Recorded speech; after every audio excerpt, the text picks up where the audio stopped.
여러분 안녕하십니까, 벤자민입니다.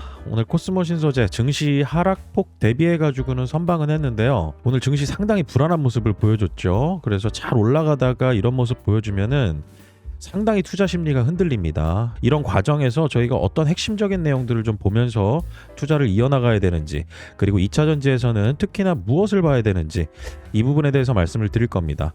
그리고 코스모 신소재 오늘 코스모 로보틱스 관련해 가지고 제가 한 가지 이야기를 좀 드릴 거예요. 이전에 잠시 언급은 있었는데 이와 관련해 가지고 좀 재료가 될 만할 수도 있다, 저는 이렇게 보고는 있습니다. 우선은 오늘 증시 하락 원인 잠시 살펴보도록 할게요. 매파로 불리우는 케빈 허시, 이 연준 의장의 지명이 되면서 국채금리하고 달러가 급등을 했습니다. 이 매파적 입장이라는 것은 시장 완화적 입장이 아니라는 거고, 완화적 입장이 아니라는 것은 금리 인하에 대해서 상당히 보수적이다, 이렇게 보시면 되겠습니다. 그래서 증시도 1월 한 달 동안 엄청나게 상승해 오다가 여기에 대해서 차익 실현 매물이 좀 출회가 됐다, 시장 경계감이 살짝만 치고 들어와도 많이 오른 상태에서는 크게 반응합니다. 그래서 코스피 같은 경우는 약 5%대 하락했고요. 코스닥은 4%대 급락했습니다. 그리고 금은 마이너스 11%, 은은 마이너스 26% 등 주요 자산 가격이 동반적으로 조정이 됐습니다. 하지만은 시장의 금리 인하 기대감은 연내 26년 한 해 동안 2회 정도는 여전히 유지 중이다. 그리고 한국 증시 같은 경우는 PBR로 보면은 1.46배로 아직까지는 저평가 상태입니다. 평균적으로 뭐 대만이나 그 다음에 미국, 일본 이런 시장들보다는 한참 낮은 수준이에요. 그런데 한국이 또 강점을 가지고 있는 게 메모리 반도체 수요가 증가하면서 앞으로 기업 실적, 낙수 효과로 소부장까지도 마찬가지고 기업에 대한 실적이나 전망이, EPS 전망치가 좀 상당히 높아져 있는 상황이다. 이런 부분들로 볼 때는 1.46배 PBR 이거 상당히 좀 낮은 수준이다, 이렇게는 좀 볼 수는 있을 것 같은데 시장 충격에 대해서 지금 이런 상황 같은 경우는 좀 길게 이어질 거라고 저는 보고 있지 않습니다. 왜냐하면 시스템 리스크로 이어지는 게 아니거든요. 금융권으로 먼저 가지고요, 신용경색이 와야 돼요. 그래서 여기까지는 아니다. 그리고 한 가지 또 굉장히 트리거가 될 수 있을 만한 그러한 상황이 무엇이었냐면, 금 가격하고 은 가격이 급락을 했잖아요. 이걸 담보로 레버리지 펀드들이 또 있었습니다. 이런 운용사들이 금하고 은에 투자하면서 이걸 담보로 주식에 투자한다라는 거죠. 이런 펀드들 같은 경우는 대출을 활용해가지고 수익률을 극대화하려는 전략을 펼치기도 합니다. 그런데 이 담보로 잡은 금 가격하고 은 가격이 하락하니까 어떤 일이 발생하겠어요? 예를 들면은 여러분들께서 반대 매매 생각해 보시면 됩니다. 반대 매매는 내가 주식을 투자하는데 그 주식을 담보로 주식을 더 많이 매수할 수 있잖아요. 그런데 주식 가격이 떨어지게 되면 어떻게 되죠? 증거금 더 채워놔야 되잖아요. 그런데 이걸 못 채워넣게 되면은 어떻게 되나요? 이거 청산당합니다. 이런 것들 때문에 유동성이 가장 높고 그동안 수익률이 가장 좋았던 아시아 주식, 지수 선물, 이런 것들을 이제 강제적으로 청산했다, 이렇게 추정이 되고 있습니다. 그래서 갑작스럽게 이 급락이 나온 환경이라고 보시면 되고, 이런 일들은 좀 일회성의 이벤트 정도로 보는 경우들이 많이 있습니다. 시간을 길게 잡아먹는 어떤 리스크 요인, 예를 들면 대표적으로 25년도 상반기에 트럼프 관세 리스크 같은 경우에요. 불확실성이 계속 이어지는 거죠. 그런데 지금 이 금 가격, 은 가격 하락에 대해서 추정으로 어느 정도 이 청산 물량이 나왔다라고 보지만은 모든 투자자가 다 저렇게 투자하진 않거든요. 그래서 간략히 이렇게 보시고요. 코스모 신소재 오늘 같은 경우는 공매도 거래 금지 적용이 된 날이었습니다. 이것 때문에도 어느 정도 이 방어를 했다라고 보는데, 그 전 영업일에 공매도 금액이 엄청나게 늘어났어요. 저도 이거를 좀 계속 파악 중이거든요. 그래서 코스모 신소재 같은 경우는 공매도 관련해 가지고는 상대적으로 좀 선방을 한 부분이고, 그 전 영업일에 좀 두드려 맞았기 때문입니다. 그리고 오늘 외국인 같은 경우는 또 순매수가 들어왔어요. 그런데 이거 ETF 자금으로 들어온 것 같아요. 그래서 이 2차 전지 관련된 ETF, 이 테마로에서 들어오는 거, 여기서 다시 좀 들어온 수급이 좀 보이는 것 같다. 그런데 기관은 여전히 주간으로 보면은 좀 많이 팔았다. 오늘 수급적인 부분에 있어서는 많이 특징적인 부분이 보이진 않는다. 코스모 신소재 같은 경우는 오늘 하루 동안은 공매도에서 좀 자유로웠다. 그리고 기관 자금이나 개인 자금들 오늘 좀 이탈한 모습을 보였는데, 외국인들 같은 경우는 ETF 수급으로 좀 들어왔다. 그래서 이 정도쯤으로 저희가 수급을 보고 추세적인 부분을 저희가 판단하기에는 지금 일자별로 오늘 이벤트가 너무 컸기 때문에 잠시 좀 상황을 좀 봐야 됩니다. 그리고 한 가지 여러분들께 말씀을 드린다라고 하면은 2차 전지 여러 가지 기업들 있잖아요. 양극재 기업들, 그 다음에 뭐 전구체 기업들, 밸류 체인이 많죠. 그리고 굉장히 다양하게 뻗쳐 있고. 그런데 여러분들 2차 전지 투자한다, 그리고 양극재 투자한다. 양극재 이거 장점 뭔가요?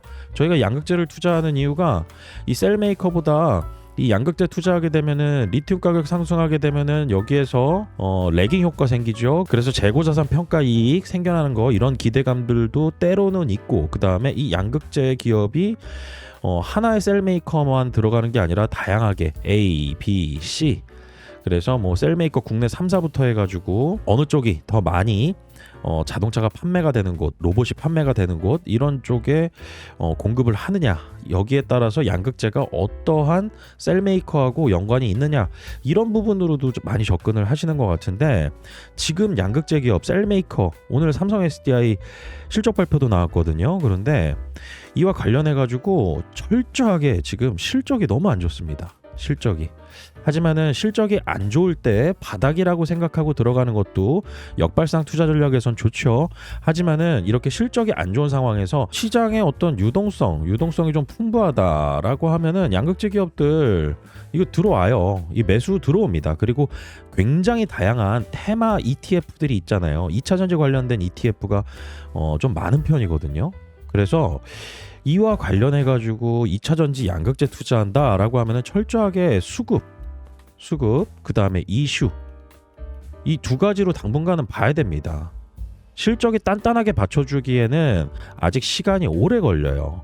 그리고 결정적으로 양극재 기업들, 셀메이커도 마찬가지지만은 매출 총이익률이 굉장히 낮은 기업입니다. 다시 말씀드리면 이익률이 높지 않은 기업들이에요. 대부분 10% 내외입니다. 그렇기 때문에 여기서 영업이익률 아무리 높게 예상한다라고 해도 두 자릿수 때 기대하기 어렵습니다. 두 자리. 그렇기 때문에 매출의 규모로 승부해야 된다. 그리고 지금의 주가 수준은 기업이 벌어들이는 이익 대비해 가지고는 대부분 적자여서 산출 자체도 안 되고, 코스모 신소재도 한다라고 하면은 굉장히 높은 수준이다. 그렇기 때문에 철저하게 수급과 이슈, 그리고 변동성, 이거 굉장히 클 거를 감안해야 된다. 변동성이 크다라는 것은 위로도 크고요, 아래로도 클 수 있지만은 위로 올라가다가 안 좋은 상황 맞으면은요, 급락도 되게 세게 올 수 있다라는 뜻이에요. 그래서 지금 코스모 신소재 어떤 개별적인 이슈를 좀 접근해 볼 필요가 있고, 이와 관련해 가지고는 최근 들어서 전환사채 1200억 들어왔잖아요. 그리고 이제 앞으로 유상증자로 모 회사인, 지주회사인 코스모앤컴퍼니가 유상증자로 돈을 투입할 예정입니다. 그래서 코스모 신소재가 설비 투자하는 거 이거 좀 더 늘어날 예정이다. 그런데 모 회사가 자기 자금으로 이렇게 투자를 하는 게 아니라 다른 데서 투자를 받았고, 이 투자자가 모 회사인 코스모앤컴퍼니에 투자를 해주면서 코스모 신소재에도 투자했다라는 거, 이거 끼어 팔기로 모 회사인 코스모앤컴퍼니가 자금을 조달받은 거다. 왜냐하면은 코스모앤컴퍼니에 이자 정도만 바라고 들어올 수도 있는데 실질적으로 코스모앤컴퍼니에 IPO 목적으로 돈이 들어왔을 거다? 이거는 가능성 없잖아요. 하지만 코스모 신소재는 가능하죠. 주가가 상승하면 주가 차익을 벌어들일 수가 있습니다. 이걸 보고 들어오는 거였죠. 그래서 SG 프라이빗 에쿼티 제가 지난 영상에서 말씀드렸고, 공시 좀 한번 볼게요. 우선은 코스모 로보틱스라는 회사가 상장 예비 심사 통과가 됐습니다. 그래서 1분기 내에 이 상장이 될 것 같아요. 코스모 로보틱스라는 회사 여러분들께서 좀 기억을 해두시고, 이 회사가 코스닥의 기술특례 상장으로 상장이 될 예정인데, 이 회사의 로봇은 여러분들께서 생각하시는 그런 현대차의 아틀라스나 그 다음에 테슬라의 옵티머스 이런 로봇이 아닙니다. 웨어러블 로봇이라고 해서요, 사람이 이 로봇을 장착하는 거예요. 그리고 이 로봇 같은 경우는 재활용 로봇으로 이제 만들어졌고, 그렇기 때문에 여러분들께서 생각하시는 그러한 로봇은 아니지만은 이 로봇에도 무엇이 들어가죠? 바로 배터리가 들어갑니다. 이 코스모 로보틱스가 상장할 예정이고, 이 코스모 로보틱스 이번에 CES에서 혁신상을 수상했다고 밝히기도 했어요. 그리고 코스모 로보틱스 같은 경우는 소화 재활 로봇으로 알려져 있는데 미국의 FDA, 유럽의 CE 인증 앞으로 확보될 예정이다, 이렇게 또 언론에서 얘기가 나오고 있는데, 여기까지는 뭐 제가 믿고 있지는 않지만은 여기에 가장 중요한 부분에 있어서 웨어러블 로봇 코스모 로보틱스가 24년도 8월에 돈을 투자를 받았다라는 거죠. 리네아 인베스트먼트라고 하는 사모펀드 회사가 이 회사에 투자를 한 겁니다. 그 다음에 상장이 되고 나면은 약간의 이 언론에서의 홍보들이나 이런 것들, 보도 자료들이 막 나오면서 코스모 신소재가 덩달아서 같이 끼어가지고 주가가 좀 움직여줄 가능성이 있습니다. 그냥 직관적으로 생각하면은 여기에 배터리가 들어가면 얼마나 들어가겠어. 그리고 이것 때문에 뭐 코스모 신소재가 엄청나게 돈을 많이 벌 건가? 이렇게 생각을 해볼 수가 있지만은 시장에 굉장히 많은 펀드들이 있습니다. 알고리즘 트레이딩, 뭐 예를 들면은 뉴스 기사에서 막 리튬 가격에 대한 긍정적인 키워드가 막 올라온다라고 하면은 프로그램이 알아서 자동적으로 매수하는 이런 펀드들이 있어요. 이런 펀드 자금들이 프로그램으로 막 움직여줍니다. 그래서 여러분들 매수 주체 중에 기관, 그 다음에 개인, 그 다음에 외국인, 이렇게 세 가지 주체를 많이 보실 텐데, 이 안에 알고리즘 매매로 이제 펀드 자금이 굉장히 기계적으로 왔다 갔다 하는 이런 프로그램 매매, 이것도 무시 못할 수준으로 주가의 움직임에 굉장히 영향을 많이 줍니다. 그렇기 때문에 지금 이와 관련해 가지고는 좀 여러분들께서 코스모 로보틱스 이 상장과 관련해서 완벽하게 어떤 이익의 질이나 이익의 양이나 이런 부분들을 긍정적으로 기대하기는 좀 쉽지는 않아도, 이와 관련해서 분명히 주가에 대한 어떤 이 영향을 주는 재료가 될 수는 있을 것이다. 그래서 좀 주목해 보시면 좋을 것 같아요. 그리고 리튬 시장 같은 경우도 약간은 좀 불안해지고 있는 것 같습니다. 중국 광저우 탄산리튬 선물 가격 오늘 같은 경우도 마이너스 11% 하락하고요. 지금 선물 가격 3월 만기 탄산리튬 선물 가격이 지금 4영업일째 계속 하락 중이에요. 이제 다시 또 조정을 보이는 이런 국면으로 왔습니다. 그렇기 때문에 여기에 대한 노이즈도 좀 생각해 보면서 투자를 이어나가는 거, 이 부분도 필요하다라고 보고 있습니다. 여러분들께서 투자하시면서 누군가가 내가 투자하는 종목, 그리고 내가 투자하는 섹터, 여기에 대해서 계속 모니터링을 해주면서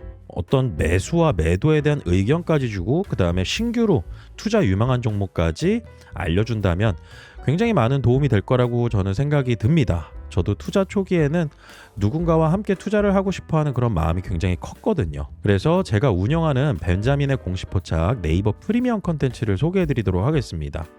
이 벤자민의 공식 포착 네이버 프리미엄 컨텐츠는 네이버에 검색하시면 정확하게 나옵니다. 벤자민이 운영을 하고 있는 곳이고요. 구독을 하게 되시면은 여러분들께서 제가 모니터링을 해드리는 종목들, 그 다음에 투자 의견 드리고 실질적으로 어떤 종목들을 여러분들께 또 투자 의견을 드리는지, 그리고 지금까지 어떻게 투자를 진행을 해왔는지, 이 부분에 대해서 확인을 하실 수가 있습니다. 그래서 본업은 있고 투자는 하고 있는데 하루 종일 차트나 정보를 찾아볼 수 없는 분들을 위해서 가장 명확한 투자 가이드라고 보시면 됩니다. 여러분들께서는 화면 앞에 앉아 있어야 하는 데이 트레이딩 쉽지 않으실 겁니다. 본업이 있다면요. 그리고 언제 사고 언제 팔아야 하는지 명확한 기준과 가격을 직관적으로 제시해 준다면 참고가 되시겠죠. 한번 매수 의견 드린 종목은 매도 버튼을 여러분들께서 누르시는 순간까지 계속 모니터링을 해서 공유 드립니다. 이와 관련된 히스토리는 저 벤자민의 공식 포착 함께 하시는 구독자분들하고 여기에 대해서 기록을 해두고 공유를 드리고 있습니다. 신뢰는 있으나 따라가기 힘든 서비스는 의미가 없습니다. 여러분들께서 잘 맞춰서 하실 수 있는 투자 방법, 이게 가장 좋은 방법입니다. 벤자민의 공식 포착은 구독자의 시간을 많이 뺏지 않으면서 실질적인 수익으로 연결되는 명확한 투자 액션과 종목 모니터링에 집중을 합니다. 우선은 영상 설명란에 제가 링크를 걸어놨는데요. 무료 텔레그램 채널이 있습니다. 시장의 흐름과 이슈, 특징주 관련해서는 얘기 드리는데 실제 수익을 위한 투자 종목 추천과 모니터링은요, 네이버 프리미엄 컨텐츠 그리고 네이버 프리미엄 컨텐츠를 이용하시는 분들에게만 제공해드리는 멤버십 텔레그램 채널에서 다룹니다. 네이버 로그인 하신 다음에 구독 신청만 해주시면 되고요. 다만 이 네이버 프리미엄 컨텐츠는 월 구독료가 발생합니다. 하루에 1,600원꼴로 구독료는 월 5만원입니다. 구독료는 낮아도 정보의 퀄리티와 타겟 종목 추천의 정확도는 훌륭하다라고 자부하고 있습니다. 네이버 프리미엄 컨텐츠 활용이 편하신 분들은요, 구독을 해주시면은 신규 구독자분들에게 안내 공지사항 말씀을 드리고요. 한 번도 이용해보지 않았고 여기에 대해서 안내가 필요하다라고 하시면은 벤자민 업무폰이 있습니다. 010-8197-2032번 문자로 신청이라고 보내주시면 저 벤자민이 직접 안내해드립니다.